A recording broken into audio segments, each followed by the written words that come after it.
ADOS, proud sponsors of ADOS Addicted to Fishing.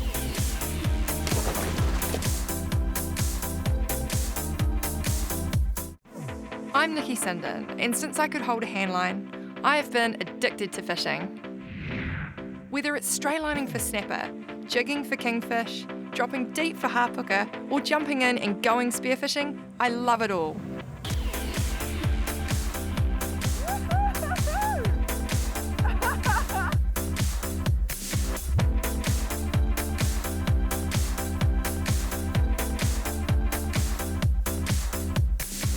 Join me each week as I road trip around the country, travelling to both New Zealand's most iconic fishing destinations and stepping off the beaten track to show just how good Kiwi fishing really is. Whether it's a girls' trip, fishing with a local, or riding solo, I am on a constant quest to satisfy my insatiable fishing addiction.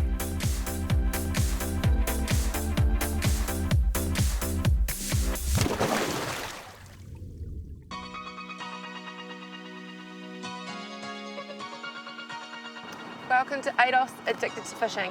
This week, we're heading north. I got a phone call from my mate Gaz. He said that the snapper are on the chew, off the bricks. So that's exactly what we're gonna do. He's got an extreme boat, a little 610, which is absolutely perfect for land-based fishing.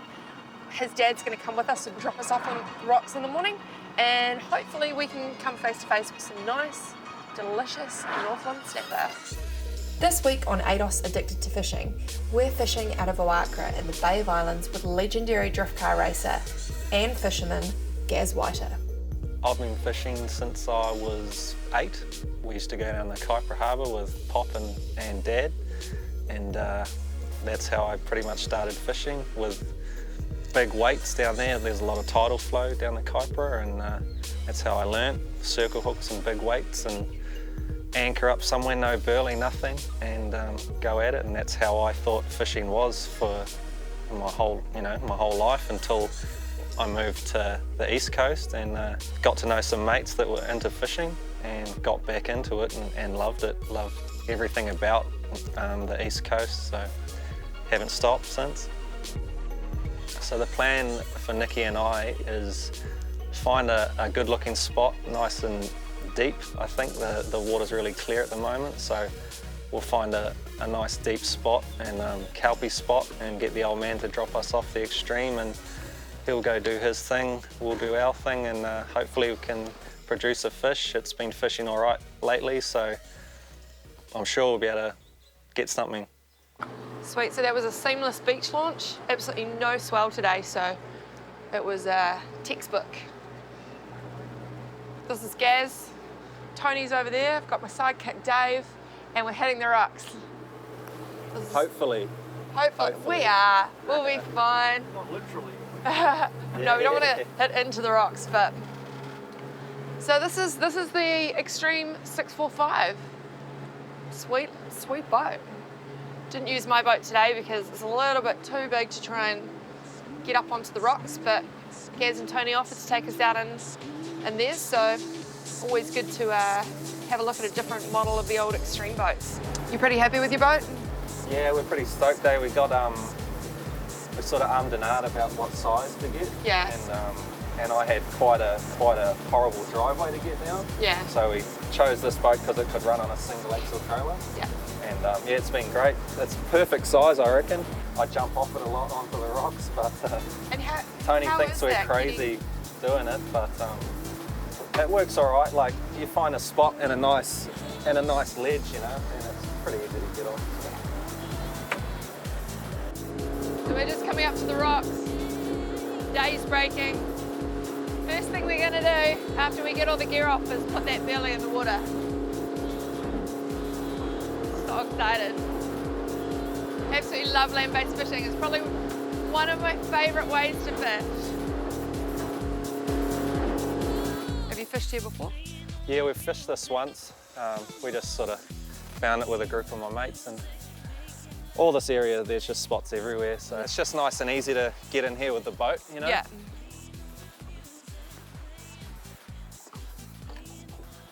Oh. Man, you guys bring some gear, eh? I did tell you we bought some gear. This is absolutely magic. It's one of those days where you just feel so grateful to be here, and I think, you know, it's perfect conditions for us, but I really hope it's perfect conditions for the snapper biting. Yeah, it's really, really clear at the moment. It always is sort of up in this area, so we've chosen a spot that's semi-deep.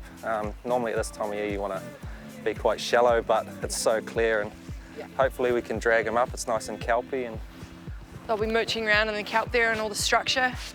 we can drag them in. I'm sure we will. We've just put our burley down, very first thing we do, and let's get some baits in the water. Let's do it. Yeah, let's do it. First thing to go in the water is the burley from our mates over at Salty Dog.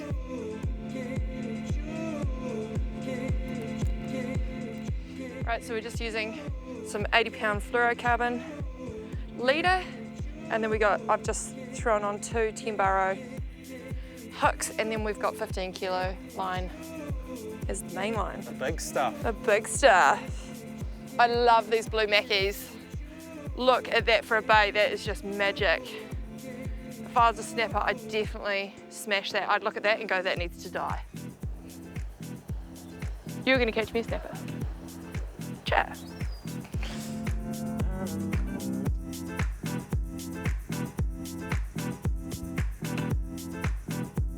First cast, you!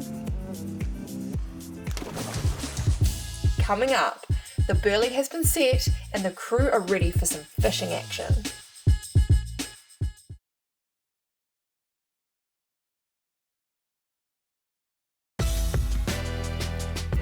This week on ADOS Addicted to Fishing, we headed out of Oakra with Gaz Whiter and his father on their Extreme 645. We're fishing off the rocks while Tony is fishing from the boat. So Dad and I bought an Extreme boat, love everything about it. He sort of gets a bit funny with me when I say drop me and my mates off it, but gives him and his mates more room to go out. And yeah, he just drops us off, and we go at it and have like a sort of mini comp, and land-based normally wins. I love land-based fishing because you're on the rocks, there's no one else around if you're in a good spot, and I don't know, there's something about having the burley going from your feet. I think it's a bit different than having a boat, whereas you've got to get wind and tide together to make it work well. Whereas land-based, the burley's at your feet and you bring the fish in, and I feel it's just a better way to fish, and you've got more room, you can take more mates, and yeah, I just love it. We've only had the burley in for probably 20 minutes. We've already got a massive school of blue mau and a few little snapper already, which is great. All my mates are just hard out land-based fishermen, and we all feed off each other and learn off each other. And there's some really nice fish around this area. We've caught a lot of fish in this area, lost a lot of fish, and yeah, it's just a great spot. So. You on, bro? Finally got into a table-sized fish.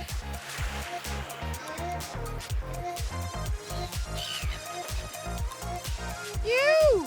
Yeah, so just first decent-sized snaps, just on a fresh bit of carwai. So hopefully we can get some more. Hopefully they get a bit bigger and get into some decent ones. Sweet. With the weather so calm and the water so clear this morning, fishing has been a little bit tough, but we're tougher, so have decided to stick it out and set a few more Salty Dog baits.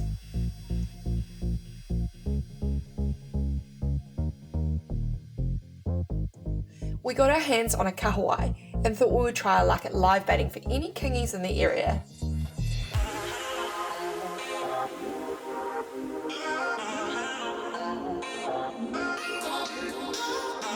Right, so we've just deployed the livey. You can see him bobbing around. We're gonna know he's getting touched when that balloon starts bobbing furiously. I've set my drag quite light so it can pull line if it needs to. So it's all good, he's doing exactly what we want him to do. I'm pretty sure that there's gonna be some kingies around here, so fingers crossed we can nail one. It's only But the thing is that catching a kingfish off the rocks, hooking them is only the first part. Landing them is what's tricky because they know this area a lot better than we do. I've already started sussing out some little spots that I might run to when I hook up, so we will see.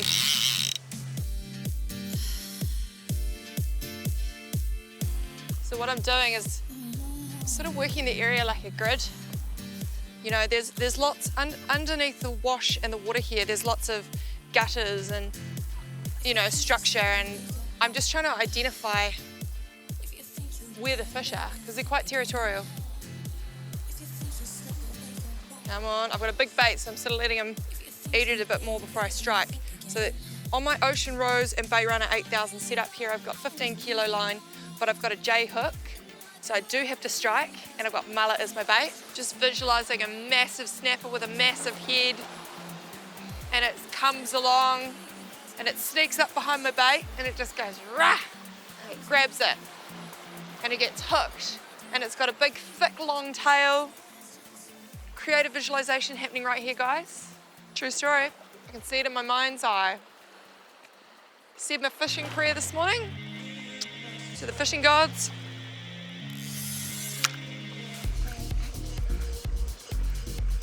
Oh yeah, this could be a good one. Woohoo!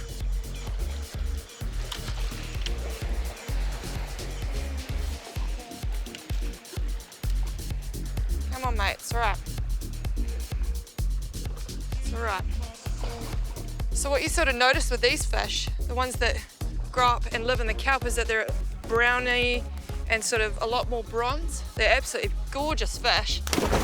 Tackle tips and tactics, brought to you by Smart Marine. Today's Smart Marine tackle tip is the difference between a New Zealand red rock lobster, also known as a red crayfish, and a packhorse crayfish. New Zealand red rock lobster are commonly found around New Zealand. Their legal size is 54mm for the males and 60mm for the females, measured across the widest part of the tail. They can grow up to 8 kilos, with an average of 1 to 3 kilos. With the packhorse crayfish, the legal size of either sex is a tail length of 216mm. They are the largest spiny lobster in the world and more commonly found in the north of the North Island of New Zealand. Generally, they are larger and green in colour, and they can grow up to 15 kilos with an average weight of 1.5 to 5 kilos. For all your fishing needs, head on down to your local Smart Marine store. Coming up, with the beautiful weather, we have decided to stick out the tough fishing in hopes of bringing in the big one.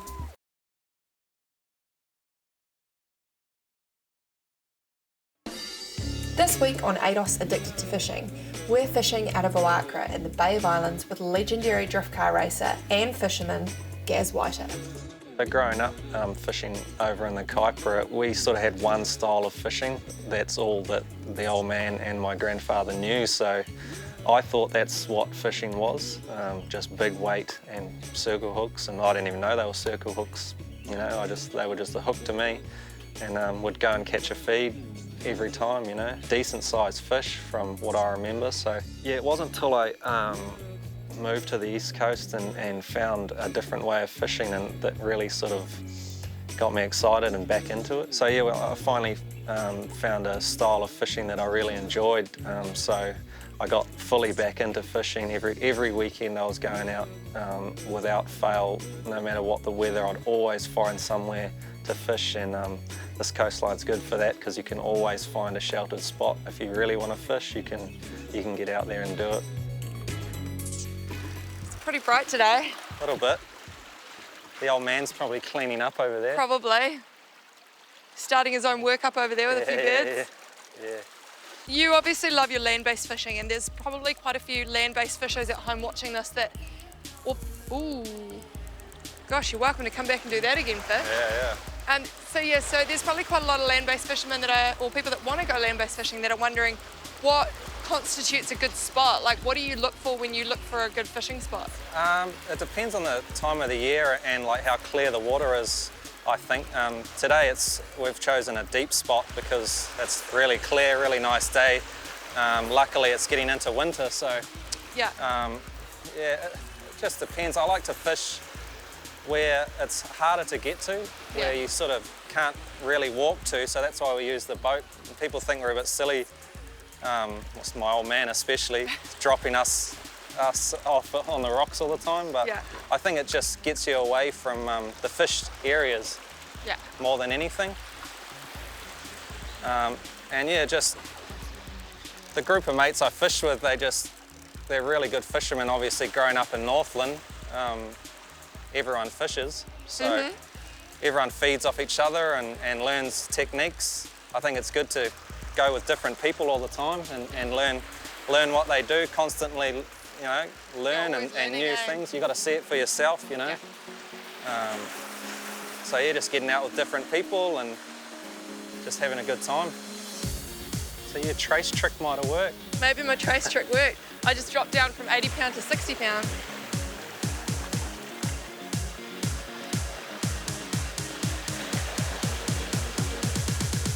Maybe I can trick them now. Woohoo! Come on, mate. We're gonna put you back. Just calm down.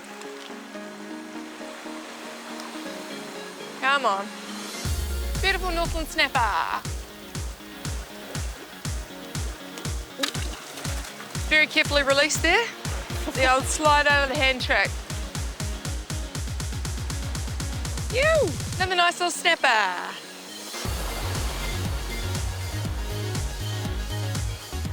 Well, one thing's for sure, all the snapper around here are really good condition. They obviously eat a lot of delicious, healthy food. And mate, you're gonna come home and be our dinner. Yum, yum. Come on, don't be like that. Beautiful plump snapper.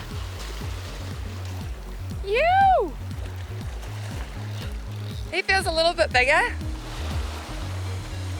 Another nice one. That happens heaps, eh? You get it. If it's swallowed the hook. But look, he's perfectly lip hooked. Yeah. And I've got a J hook. So it must have just broken on the hook. Yeah, must have. Just from me pulling it. Yeah, that's all good. Whack that hook out and we'll slide them back.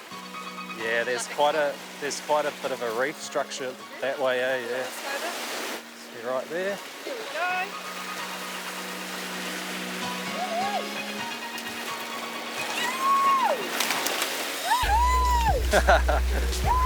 That's the one we've been after, right? What do you reckon he'd be? I don't know, weigh him in the net Shall quickly. we weigh him in the net? We're just taking the hook out. Trying, it's well hooked. Very well hooked, just tucked into the corner of the mouth there. So what happened there was I literally threw a piece of kahawai, just like a slab about that big, single hook through the top of the slab, and just lobbed it out the back there where I've been fishing and getting good bites all day. I've been sort of working the area like a bit of a grid, and he took it and we knew that this was the one. Very cool. He's still pretty healthy. He's still healthy as.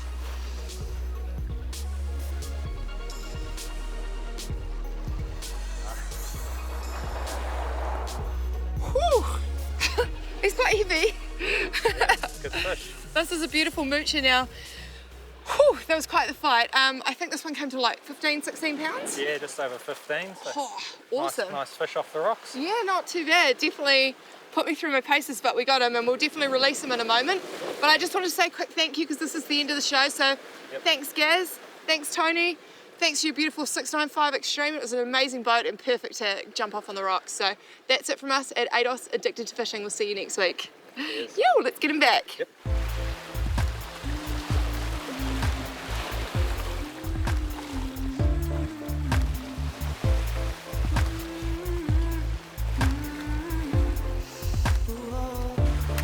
We got him and he swam off. Yeah. Gear, Care and Catch, brought to you by Trade Zone. So here we are at the Barbecues and More kitchen with our mates from Cully's, and we have got a treat for you today.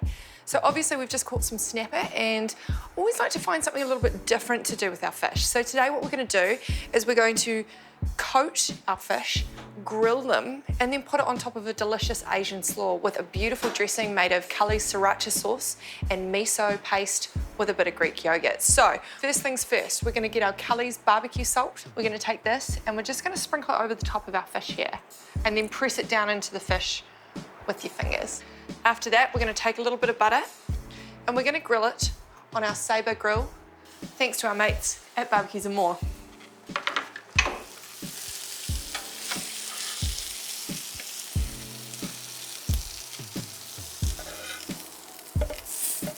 Right, so there we have it, some delicious grilled snapper. Little tip of advice, when you're grilling your snapper, you only want to do 1 minute of searing it on each side, because when you take it off the grill, it will continue to cook. So that's the way to keep it nice and moist. So what I've prepared over here is I've just sliced up some carrot, some lettuce, and I've just put a few croutons in there. And any kind of herbs from your garden, I grabbed some coriander out of mine and popped it in there. But the real star of the show is actually the Cully's Sriracha Sauce. Now, we're gonna add that together with a little bit of miso paste and Greek yogurt. And together, that creates a beautiful sauce. So we're just gonna take a couple of spoonfuls of our sauce and we're gonna mix it through into our Asian slaw. And now we're ready to plate. Just dress the plate nicely. I like to lay my snapper on top. And then we have it, a delicious recipe for your snapper that dresses it up, but it's nice and easy. For all your engineering needs, head in store or order online at www.tradezone.co.nz. Check out our YouTube and Facebook page for complete episodes, competitions, and all your fishing updates. ADOS Addicted to Fishing is proud to be with Extreme Boats powered by Honda Marine, and we tow it around with our Ford Ranger. Smart Marine supply us with our Shimano tackle, and we find the best fishing spots with our Furuno. We cook our catch thanks to Barbecues and More, and clean up using Bosch hot water products supplied by our local Chester's Plumbing store. We keep up to date with New Zealand Fishing News magazine, and it all sticks together thanks to ADOS.